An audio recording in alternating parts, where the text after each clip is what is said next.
Hi, Didi. Thanks so much for joining me today. Oh, thank you so much for having me. Well, when I told my readers I was going to be chatting with you, they were super excited because most of them are over 40 like me. And Okay. I think this is the age where we really start to get confused about skincare and makeup, the do's and don'ts. There's so many options out there. So, the first thing that I wanted to ask you right off the bat is how should we be changing our skincare routines as we get older? And what are some things with makeup? What are some of the do's and don'ts? That's a great question. I think the thing that happens after 40, and I know because I'm there myself, um, is that when you were younger, it didn't necessarily matter quite so much what you did, but now things show, things have changed. And the good news there is that you've also learned, and you have collective wisdom now, and you know what you should be doing and what you shouldn't be doing. Inherently, I think more than anything, it's a matter to committing to doing the things that you know you should have been doing by now. And by that, so one major do is to finally get yourself on a good skincare regimen. Now, good doesn't need to mean expensive. It just needs to be committed and consistent. And by that, I mean you need to be doing that thing that people have been telling you for years. You need to cleanse every night, get all of your Yes. makeup off. You should be exfoliating up to 3 times a week, and putting moisturizer on after you cleanse. And for your nighttime moisturizer, you want to be using something in it, something that has retinol in it. Retinol is one of the most effective ingredients to improve the appearance of fine lines and wrinkles, and it's also the #1 dermatologist recommended cosmetic anti-aging ingredient. The kind of tricky thing is that not all retinols are created equal. They can be different in the formulation depending on the concentration that they're in, and also the packaging can affect the stability of the cream. So at the magazine, there's I have a favorite retinol night cream that I like to recommend. It's Rock Retinol Correction Deep Wrinkle Night Cream. Mhm. For starters, it's $22, which I think is a very fair price for an anti-ager that really works at Walmart. And this particular retinol cream has an exclusive combination of pure retinol and an essential mineral complex, and it visibly smooths wrinkles in just 4 weeks. The cream has been shown to visibly smooth wrinkles in just 4 weeks, partially owing to the fact that their blend of retinol is up to 2 times stronger than imitators, and that's based off of vitro retinol activity on the product, which just means that it is the real deal. And it's also packaged in a special aluminum tube that protects the retinol in it from light and air and keeps it stable. I know that, I'm very good at giving advice, not always as good at taking my own advice. I am going to make my retinol resolution today, get a jump start on the new year. And I know that Rock is inviting women everywhere to do the same at rockretinolresolution.com.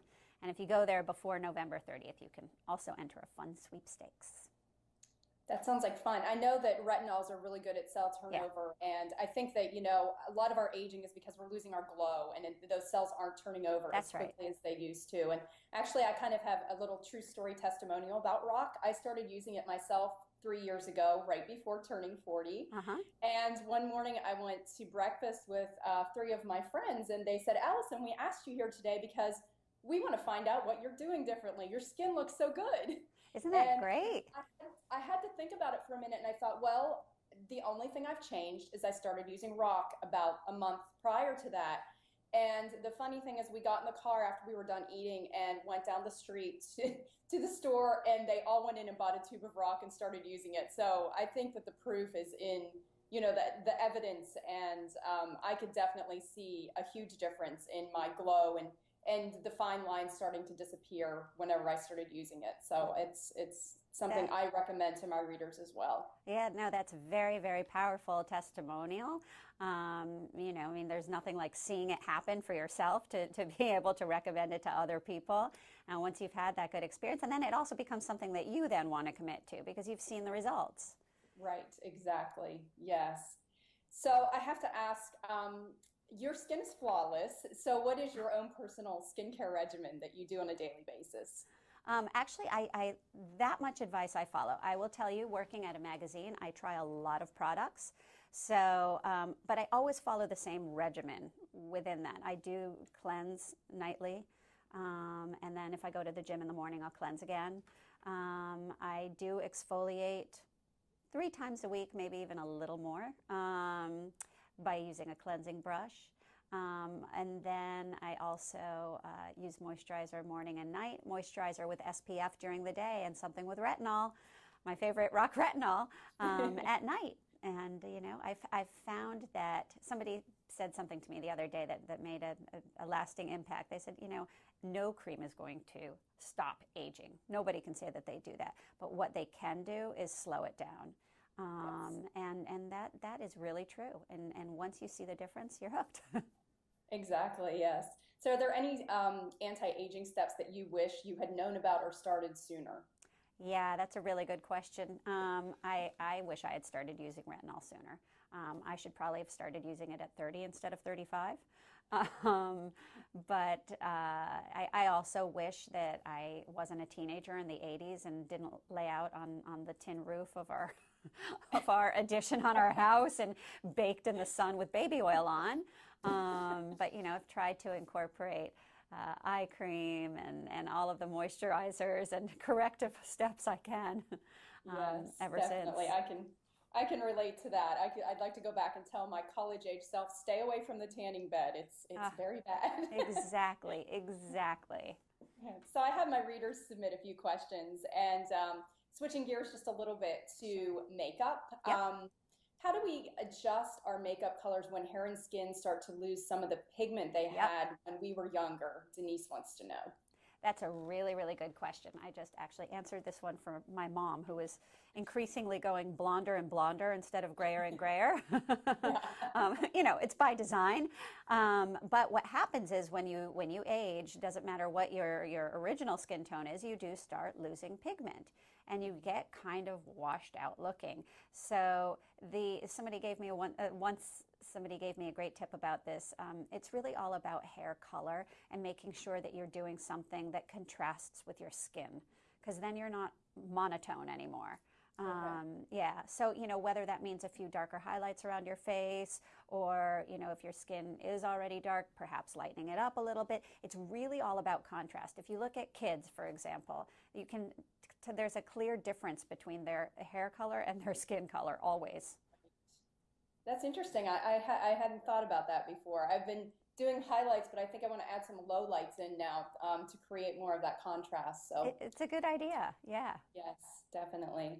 So another question, Ginger wants to know, what is the best treatment for dark circles, not only for coverage, but also for correction? Let's see, that's a really good question, one I get at the magazine a lot, and one that I'm always on a personal quest for. Same here. Yeah, there are a lot of good ways to tackle dark under eye circles. I mean, you've got your lifestyle factors. You want to sleep with your head propped up on a pillow. I don't personally always find that comfortable.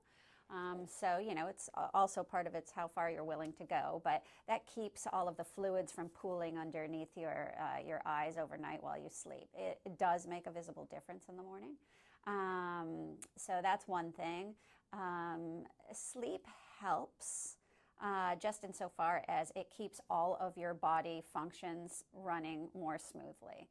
So it's not that if you don't sleep, you will automatically get dark under eye circles, but you will overall look healthier and more vibrant if you sleep more. So sleep helps to the extent, again, that you can. And one recent revelation I had that actually does help sleep, I think, is turning off any kind of screens an hour before bed.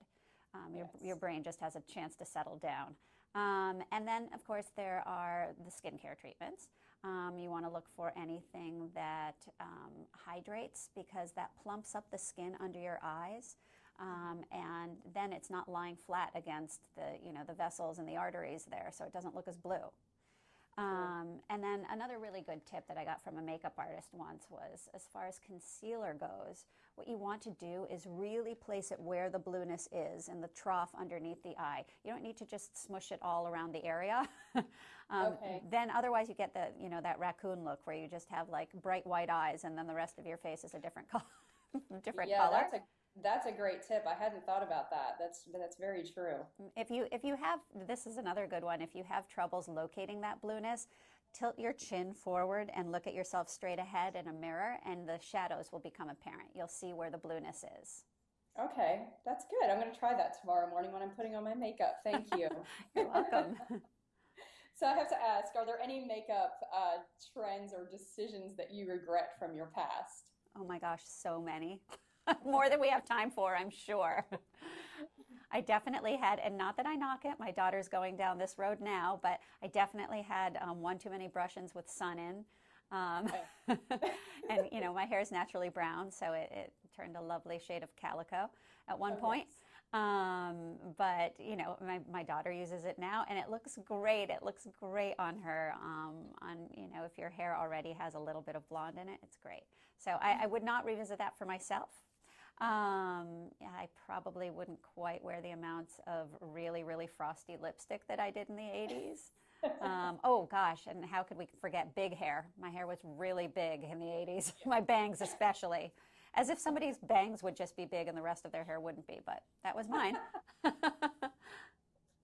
I had my big hair days too, and I think I wore a little too much eyeliner and a little too much blush for a little too long. That was an 80s thing that I carried into the 90s, but yeah. It's all about subtlety now and enhancing your features, not, you know, noticing your makeup. So that's great. And it is. It's funny you should say that. We just wrote a story about this at More, about how, you know, it's a little counterintuitive. The older you get, you think, I'm going to cover it all up with more makeup. But the more makeup you wear, the more it accentuates little lines and, you know, wrinkles that start to form. And in fact, this kind of healthy, natural, glowy from the inside out look is really much more flattering. Less is actually more when it comes to makeup the older you get. Definitely. I think, you know, a lot of times when we're putting all that makeup on, we're actually drawing attention to the things that we want to be, you know, we want to not stand out. So exactly. Yeah, that's great advice. Next question. Who would you say has inspired your love of beauty? Oh, my mom. Sorry, it's a really corny answer, but it's so true. My mom, my mom is a performer. She's a pianist, and so I literally grew up watching her get, you know, stage ready makeup, and that's some serious makeup. So, I mean, I played with makeup as a kid, but you know, I would probably also say indirectly Anna Wintour. I would flip through all of her Vogue magazines and my mom's Vogue magazines, and so yeah. And then, you know, as far as celebrities, it's probably well, here we go. Not necessarily my love of makeup, but my love of all things hair related. Dorothy Hamill. There's a throwback reference for you. I had the Dorothy Hamill when I was 7 years old, so you and I must be like pretty much born on the same day. Yes. That's funny. All right, so another reader submitted question we have here. If you were on a deserted island, what is the one skincare or beauty product you would want to have with you? Ooh, do I have to choose just one? Can I make it one small makeup bag? Absolutely. You can take one small makeup bag. What would you put in there? All right. If I had to choose, well, of course, see, here's the thing that everybody should choose, and I'm just not sure that I would choose it. But here's the thing you should choose if you should find yourself in that case. Sunscreen, obviously, because the sun will be beating down on you. So the right answer to the question is sunscreen. But if I have a little more room in my kit, you know, for all these people that I'll be meeting on this deserted island, I would also recommend Benefit their Real Mascara. It's just I find it to be a tremendously great mascara. It really lengthens and separates, no clumps. Like I love this. If I wear no other makeup when I go out of the house, I always wear my Benefit their Real Mascara. And then there's also a smoky eye pencil. It's called Smoky Eye Pencil from Elizabeth Arden that I wear, and again, I just find it really easy to use. And I think the most bang for your buck makeup wise is eyes. So hence those two products. But sunscreen would of course have to come first. Definitely, yes. I would throw my toothbrush in there too. That's good point. That's not really a beauty product. Well, it counts at a certain point. Yes, definitely. All right, so one more reader submitted question, and this one is about fashion. So what is one article of clothing you think every woman should have in her closet? Oh, that's a very good question. one that you should have. Well, here we go. Little black dress. Yes. You know, I mean, it's so versatile. It doesn't even need to be the most modern style or the most expensive dress. First of all, dresses in black, even if they're lower priced, tend to look like they cost more than they did. It's just the color's kind of the great, you know, it levels the playing field. But, you know, obviously you can dress it up at night. You can put a jacket on over it for a day. You know, maybe not the most comfortable weekend wear, but there are stretchy black dresses that are downright casual cool. I've seen them with, you tie up a denim shirt over the stretchy black dress and throw in a pair of sneakers, and it looks chic and works for the weekend too. It does. You're right. You're right. It's very versatile. All right, so I have one last question for you. As we're changing seasons, we're heading into winter, what are the types of things that we should be changing with our skincare routines? Yeah, I think, you know, a lot of people make a big deal about changing up your skincare regimen just so that your skin doesn't acclimate to a certain product and then it is rendered ineffective. I'm actually not a big believer in that, but I am a big believer in changing seasonally because that's really what affects your skin.